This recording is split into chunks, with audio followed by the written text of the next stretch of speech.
idea hoy es revisar pues algunas consideraciones sobre la sedación en paciente neurológico a la hora de asegurar la vía aérea. Ese es el plan de hoy.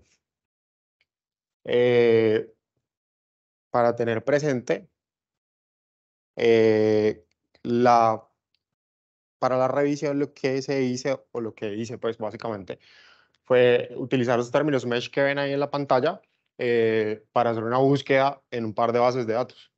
Bueno, tres bases de datos esencialmente. Se hizo una búsqueda en PubMed, se hizo una búsqueda en Cochrane y se hizo una búsqueda en la base de Science Direct para mirar los artículos para esta charla. Bueno, unas limitaciones que se hicieron para poder pues, reducir la cantidad de artículos que había que revisar. Específicamente se buscaron revisiones sistemáticas o metaanálisis que hubieran relacionados con cada uno de los sedantes. En el caso de que no hubiera revisiones sistemáticas o metaanálisis, se buscaron entonces estudios aleatorizados controlados.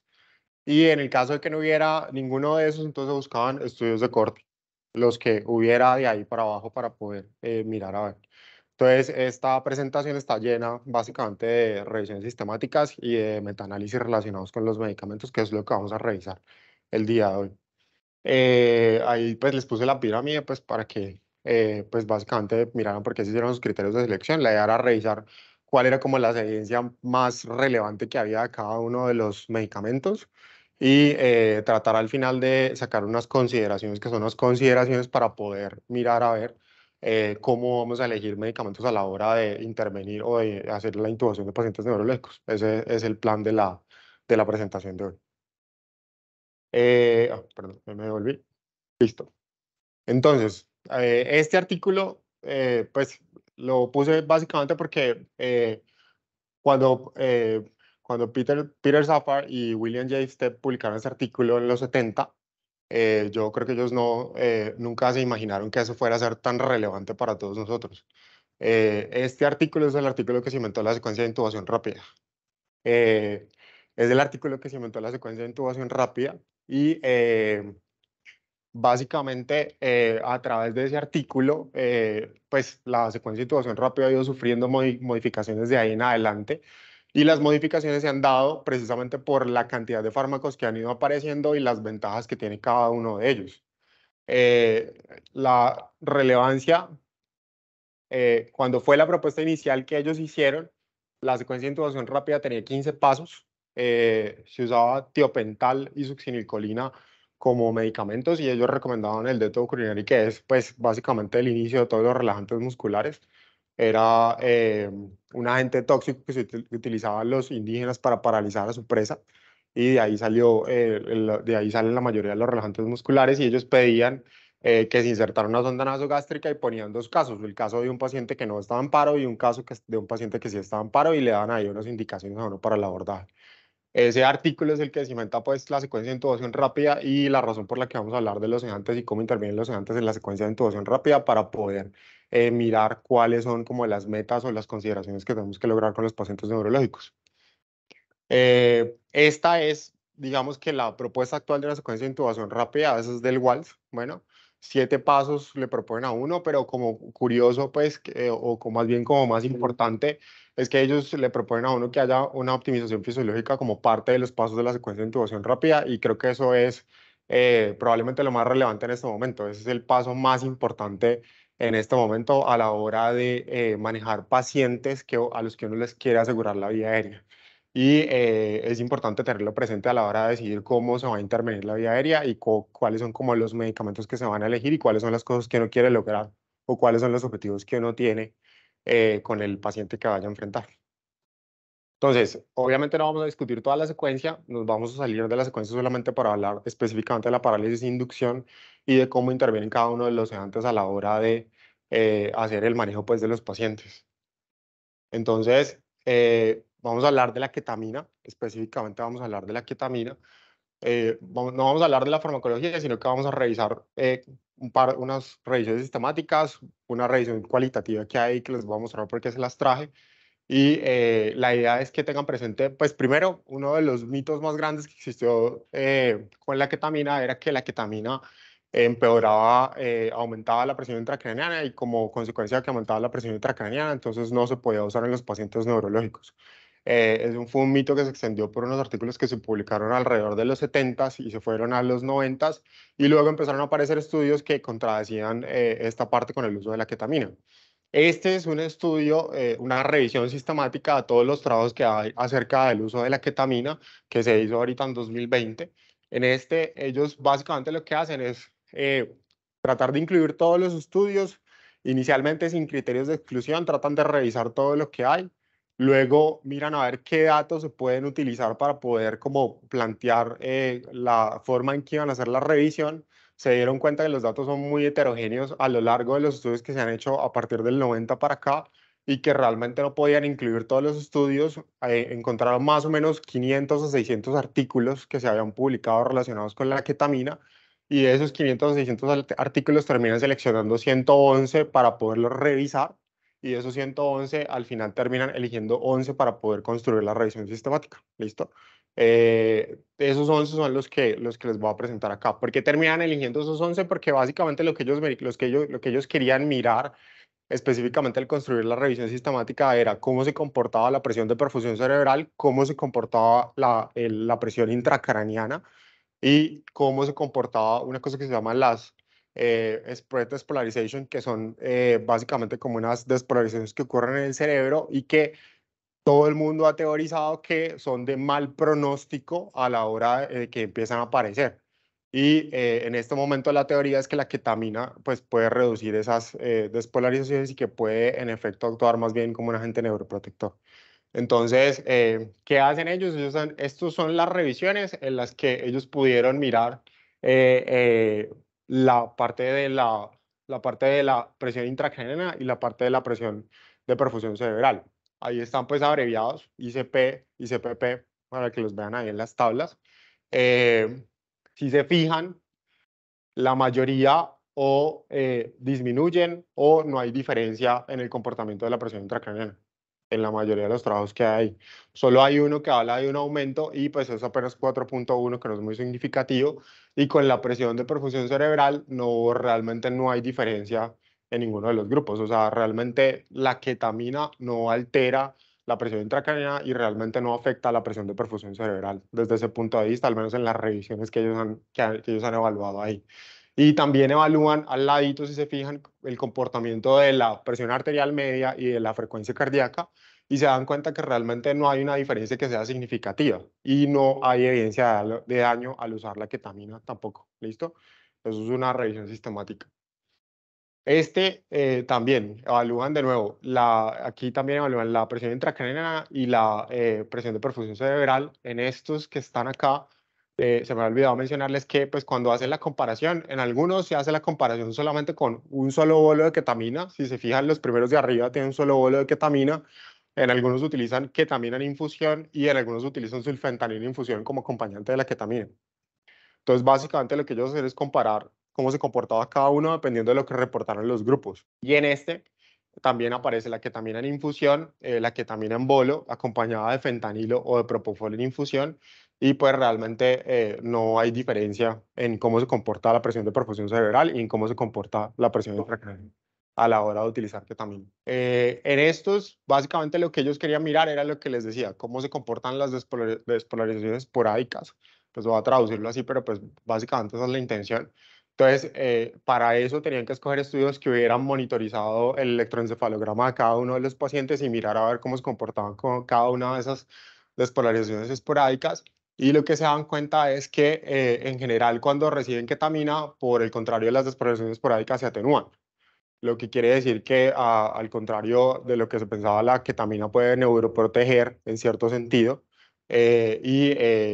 pues tiene un efecto al final que termina siendo neuroprotector en los pacientes que tienen lesión traumática o lesión cerebral traumática, pues como tal. Se los traje también porque es reciente. No es una revisión sistemática, es un estudio publicado en 2020, pero es un estudio que se hizo con la base de datos del NIR. La base de datos del NIR es una base de datos que se construyó en Estados Unidos, donde ellos hacen un registro básicamente de múltiples centros que no son solamente de Estados Unidos, de Estados Unidos, sino de afuera también, y en donde ellos, pues cada uno autorreporta lo que se produce con cada una de las intubaciones, y pues hacen evaluaciones de cada uno de los datos que están ahí registrados. Entonces, en este específicamente, ellos lo que hacen es comparar cómo se comporta la hipotensión preintubación cuando comparan ketamina versus etomidato. Y en este trabajo, pues si se fijan, este es básicamente cómo se comportan los pacientes, ¿listo? Aquí es básicamente cómo se comportan los pacientes y si se fijan la mayoría pues para ambos pacientes, ambos grupos de pacientes, que realmente son muchos para el etomidato y poquitos para la ketamina, se comportan relativamente igual, aunque obviamente hay una mayor cantidad de etomidato, de uso de etomidato que de uso de ketamina. Eso es porque, bueno, al menos a mí, no sé la sensación de ustedes, pero al menos a mí me da la sensación de que al menos cuando uno mira los trabajos de los norteamericanos, ellos dejan la ketamina siempre para el paciente que ya está como completamente crítico y tiene el comportamiento más extremo y usan la ketamina en ese tipo de pacientes y en general prefieren utilizar el etomidato para realizar las intubaciones. Al menos cuando uno lee los artículos que ellos publican, esa es como la sensación que ellos le transmiten a uno cuando hacen las publicaciones. Entonces, por eso generalmente cuando uno revisa los artículos de ellos, el etomidato generalmente es como el que más frecuentemente utilizan ellos. Perdón. Entonces, ¿qué es importante que ellos reportan aquí? Pues al menos de acuerdo a lo que hay en este trabajo, lo que ellos reportan es que el porcentaje de hipotensión preintubación era mayor en el grupo de ketamina. ¿Listo? Varias cosas con eso y una de esas es que la hipotensión en este trabajo está definida como menos de 100 milímetros de mercurio. ¿Listo? O sea, para poder reportar la hipotensión era menos de 100 milímetros de mercurio. O sea, hay un grupo de pacientes ahí grande que se va a meter solo porque tiene menos de 100 milímetros de mercurio y no necesariamente menos de 90. Y según ellos, pues pues de acuerdo a los datos que ellos reportan ahí, se dan cuenta que eh, aparte de eso, también la hipoxia se presenta con más frecuencia en los pacientes en los que se utiliza ketamina. Ese es el reporte que ellos hacen en ese trabajo. Esto es para los pacientes médicos y esto que está aquí es para los pacientes de trauma. La hipotensión preintubación también se presenta con más frecuencia. ¿Listo? Miren ahí. Lo mismo la hipoxia, que también se presenta con más frecuencia. Tanto para los pacientes de trauma como para los pacientes médicos.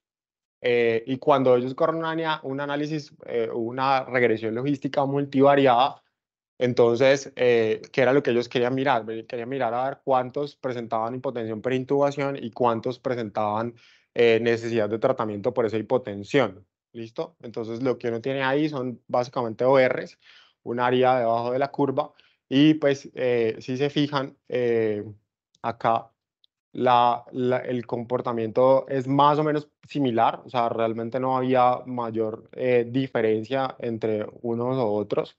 Esto es para la ketamina, o sea, no había mayor diferencia entre la cantidad de que presentaban hipotensión perintubación y la cantidad de pacientes que llegaban a requerir tratamiento por esa hipotensión perintubación. Y algo que sí me llama mucho la atención de este es esto, que la dosis de ketamina ya fuera menor de 1 miligramo por kilo o mayor de 1 miligramo por kilo, igual daba lo mismo, al menos en este trabajo, para la cantidad el porcentaje de hipotensión preintubación y el OR de hipotensión preintubación y el OR de necesidad de tratamiento. O sea, no importaba la dosis, si fuera menor de 1 miligramo por kilo o mayor de 1 miligramo por kilo, igual se presentaba la hipotensión a pesar de que la dosis fuera diferente. Y cuando lo hacen para el etomidato, realmente no hay mayor diferencia, pues no cambia mucho cómo se comporta la hipotensión y no hay diferencia con la dosis. Independiente de la dosis, más o menos el riesgo de hipotensión seguía siendo el mismo. Bueno, este es otro trabajo que es un trabajo que ya no es una revisión sistemática, sino un trabajo prospectivo. Y en él lo que ellos hacen es recoger pacientes que específicamente tenían trauma craneoencefálico o trauma y evaluaban cómo se comportaba los sedantes en general cuando se usaban para atender ese tipo de pacientes. En usaron varios tipos de medicamentos para hacer la sedación, pero digamos que los principales que se utilizan en este estudio son el etomidato, la ketamina, y aquí aparece como Versed, pero es el midazolam. ¿Listo? Esos son los tres medicamentos que ellos ven que se utilizan con más frecuencia. Este es un estudio que se publicó en 2018. ¿Y qué se dan cuenta ellos en ese trabajo? Se dan cuenta que cuando se compara por Glasgow, se compara por Glasgow, a la ketamina le iba mejor que al midazolam en los pacientes neurológicos, que cuando se comparaba por trauma revisado, por score de trauma revisado, también a la ketamina le iba mejor que al midazolam, y que cuando se compara por tiempo de estancia en general, a la ketamina le iba mejor que al etomidato y también lo mismo a la ketamina le iba mejor que al midazolam. Entonces, básicamente la conclusión de ellos de ese trabajo es que, pues, a pesar de que uno tenga un paciente con un trauma craneoencefálico severo, independiente de que uno utilice ketamina para inducir a ese paciente con trauma craneoencefálico severo, eso no significa que va a generar mayor estancia ni mayor morbilidad. No, no se correlaciona esa parte al usar la ketamina. ¿Listo? Y este es otro que se publicó en 2015. Es también una revisión sistemática diferente a la que les había presentado. La primera revisión sistemática que apareció fue esta.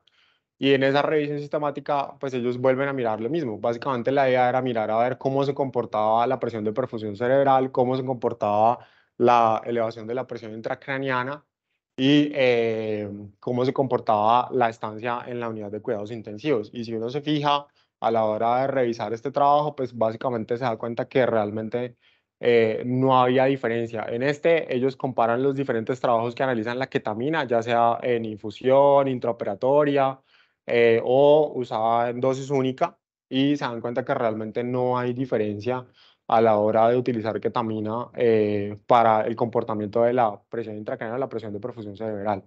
Y respecto a la estancia en UCI, pues tampoco es que fuera necesariamente muy diferente, y que dependía probablemente más de cómo se comportaban los pacientes y cuál era como su riesgo a la hora del ingreso a la institución. Y esta es una revisión que ya no es pues esta es una revisión sistemática, pero es una revisión cualitativa. Esto se las traje porque me pareció interesante.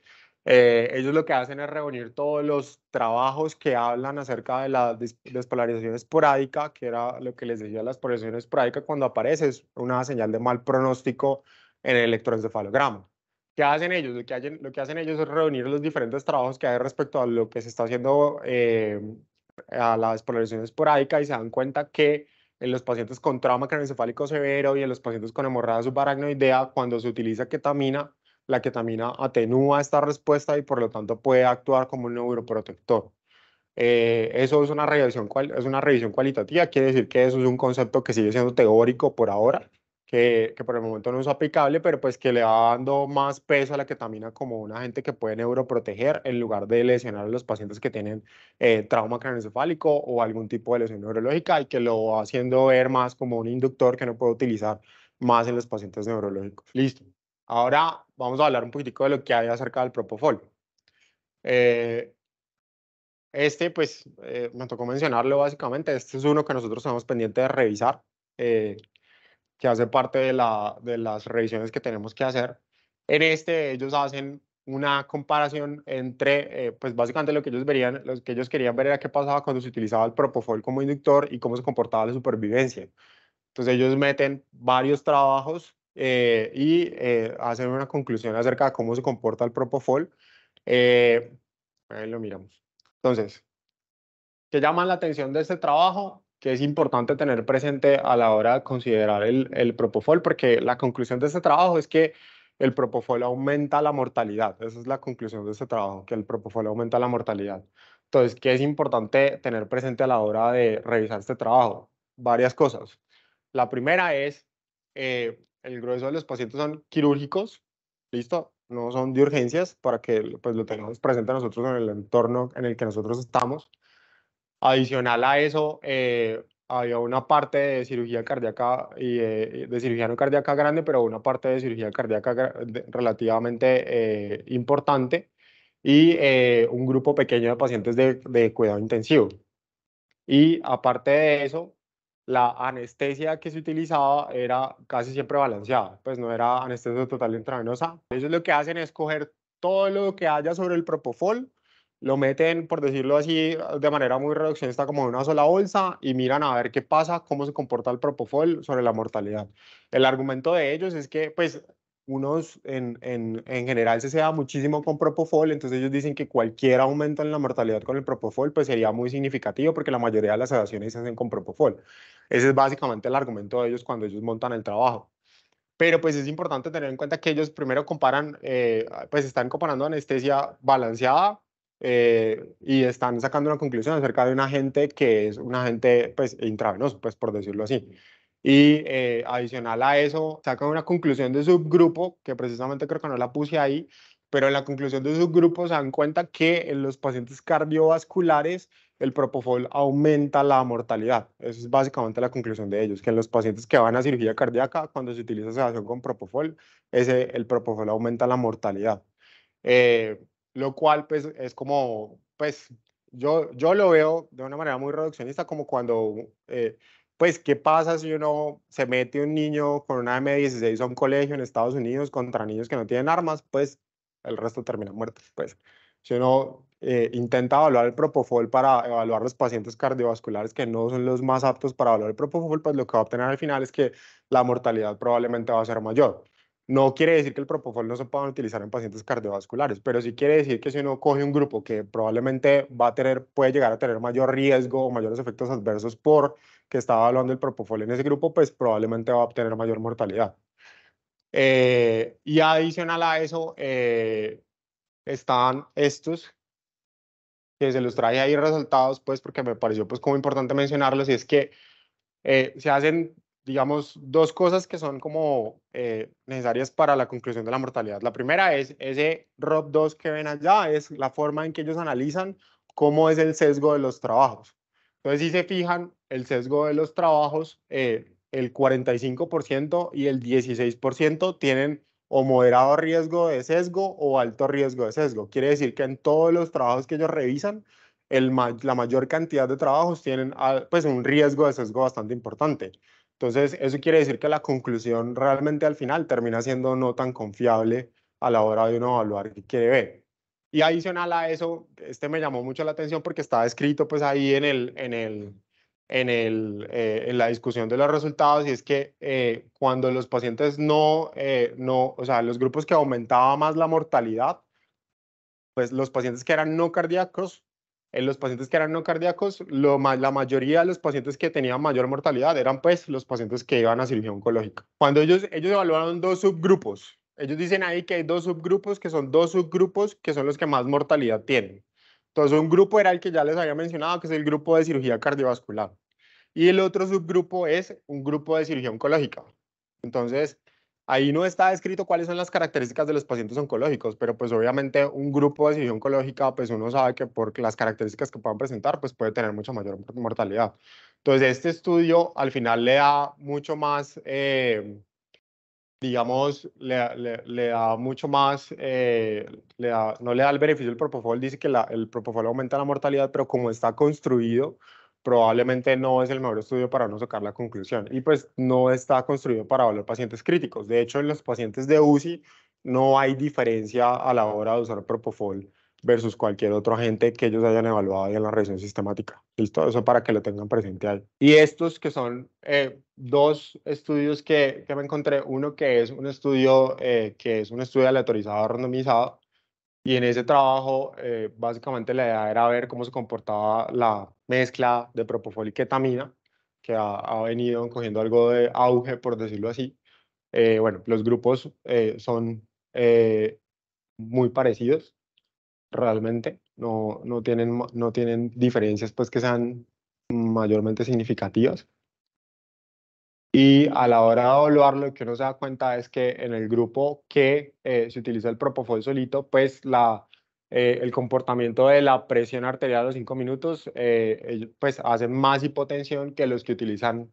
En este, pues ahí está cómo se hace la mezcla. Utilizan 2 miligramos kilogramo de propofol y 2 miligramos kilo de propofol, y se hace la mezcla, y para el ketofol utilizaban 1 miligramo kilo de propofol y 0,75 miligramos de ketamina para construir la mezcla del ketofol. Y este es un doble ciego también aleatorizado en donde ellos utilizan también el ketofol. El outcome de este era mirar si hacía más hipoxia a los pacientes. Para eso se construyó el estudio, ese era el objetivo del estudio, mirar a ver si hacía más hipoxia. Al final, pues esas son las características de los pacientes, lo que ven acá, cómo se comportan. Realmente los pacientes son muy similares. Estos son como los grupos que recogieron. Este es en urgencias, entonces aquí ya uno tiene fracturas, tiene, porque se hizo la sedación por cardioversión, epilepsia, por ejemplo. Eh, ¿Y qué se dan cuenta? Se dan cuenta que no hay diferencia en la hipoxia. Realmente la desaturación, el porcentaje de saturación, el porcentaje de apnea, la obstrucción o el laringoespasmo no son diferentes, pero sí se dan cuenta que el comportamiento de la presión arterial sí es diferente. En el grupo que tiene propofol, la hipotensión es mayor, y en el grupo en el que se utiliza ketofol, la hipotensión es menor, cuando hacen los análisis de los grupos. Entonces, ellos mismos dicen ahí que ellos no están seguros cómo interpretar eso porque muchas de las hipotensiones fueron transitorias, solamente se les tuvo que administrar algo de líquido, de muchos de los pacientes salieron sin necesidad de tener que utilizar alguna intervención mayor.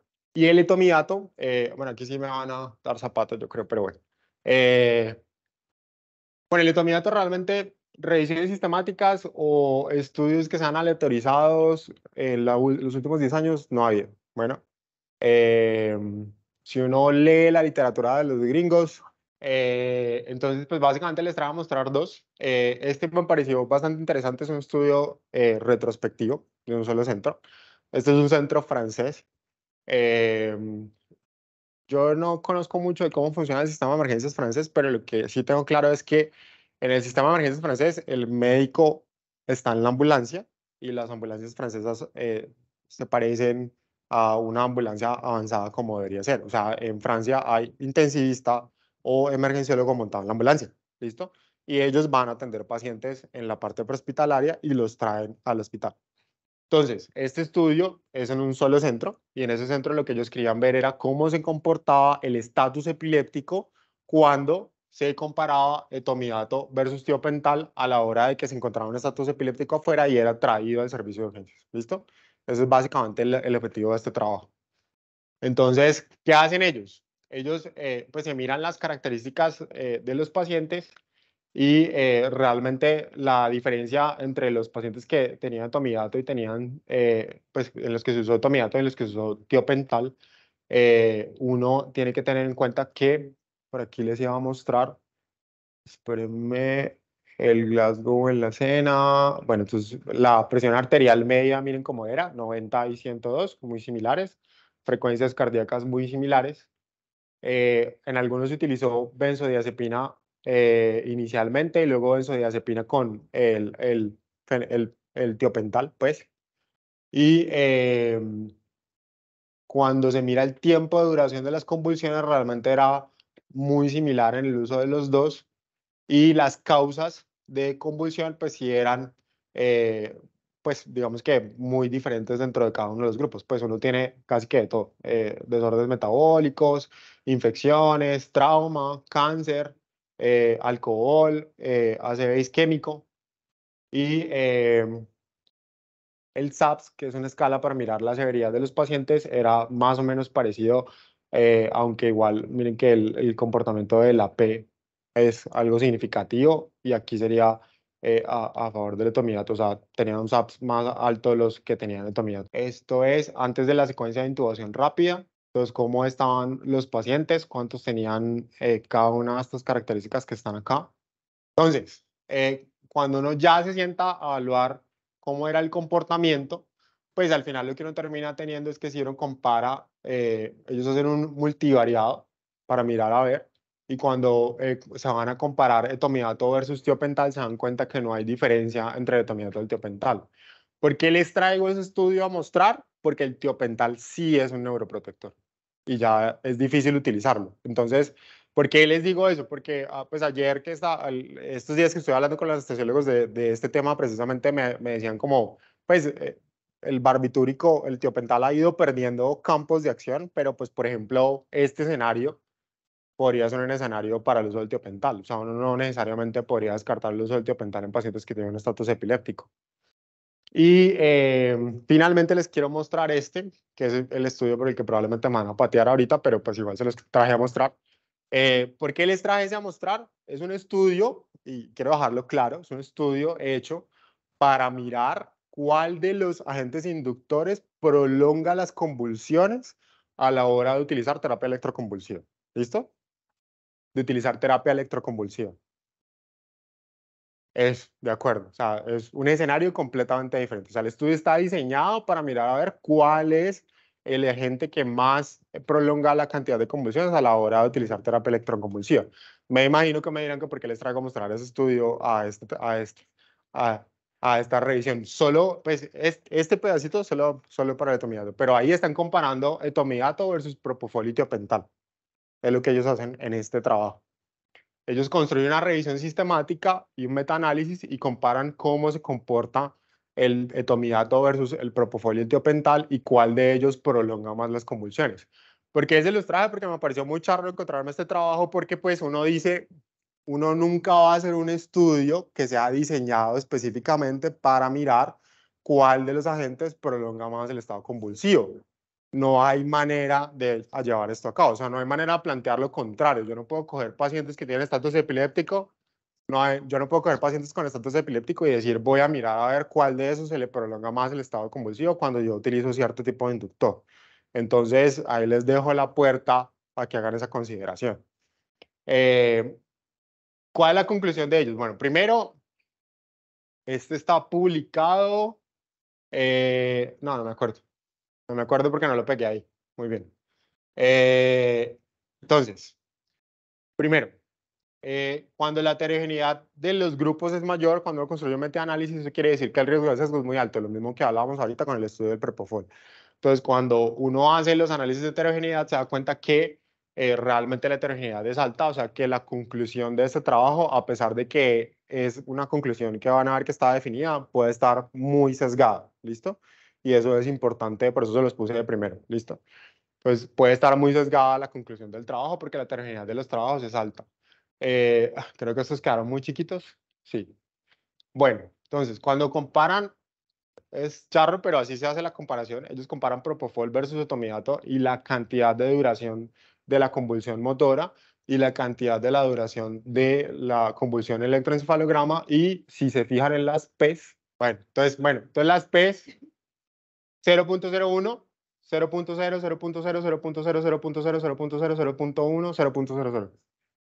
¿Qué quiere decir eso? Quiere decir que el etomidato prolonga la cantidad de convulsiones, tanto motoras como eléctricas, pues, vistas en el electroencefalograma. Entonces, esto que era pues el objetivo de la charla. ¿Cuáles son las consideraciones para el emergenciólogo? Lo primero es, cuando uno va a decidir si va a intubar un paciente neurológico, realmente miren a ver cuál es la causa de su compromiso neurológico.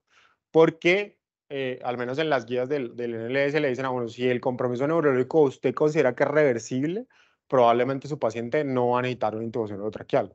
Entonces, considere cuál es la razón por la que va a decidir intubar a su paciente y mire a ver si eso justifica toda la intervención que va a realizar o si por el contrario no es necesario intubarlo y probablemente él tiene una condición reversible y va a salir de esa condición. ¿Listo?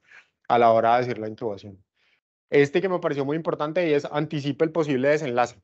¿Qué quiere decir eso? Anticipe el posible desenlace. Pues si usted va a elegir ketamina o va a elegir propofol o va a elegir etomidato, pues fíjese en cómo tiene que optimizar a su paciente fisiológicamente para que pueda tolerar cualquiera de los medicamentos que usted vaya a utilizar. Si su paciente está con una presión arterial que a usted le parece que no es la mejor presión arterial para utilizar propofol, pero el propofol es de lo único que usted dispone, pues probablemente va a tener que mirar a ver si utiliza un vasopresor, si utiliza algo de líquido o qué cosas puede utilizar eh, para poder que le pueda optimizar la condición de su paciente y eso le puede ayudar. ¿Listo? Eh, También fíjese en cómo son las condiciones con las que el paciente viene y mire a ver qué intervenciones usted puede realizar antes de realizar la inducción, siempre y cuando eso sea posible, pues, porque hay pacientes en los que esas intervenciones van a ser posibles y otros en los que esas intervenciones no van a ser posibles. Adicional a eso, bueno, la recomendación que se les puse ahí textual del NLS es usar etomidato ketamina para la secuencia de intubación rápida, esa es la recomendación de ellos. Yo creo que igual los barbitúricos tienen relevancia todavía y que hay pacientes que pueden ser muy buenas opciones para los barbitúricos. Si uno tuviera que elegir entre tomidato y ketamina, probablemente por todas las razones que les expuse, la ketamina podría ser una mejor opción que el etomidato, pero eso no quiere decir que el etomidato esté descartado como un agente inductor para los pacientes neurológicos.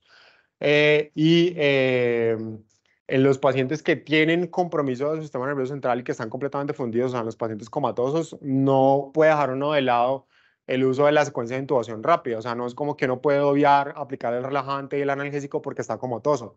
En esos pacientes, por el contrario, uno tiene que utilizar el relajante y tiene que utilizar la secuencia de intubación rápida completa para poder que a esos pacientes neurológicamente les pueda ir un poquito mejor, porque se trata de ofrecerles el mayor chance de supervivencia.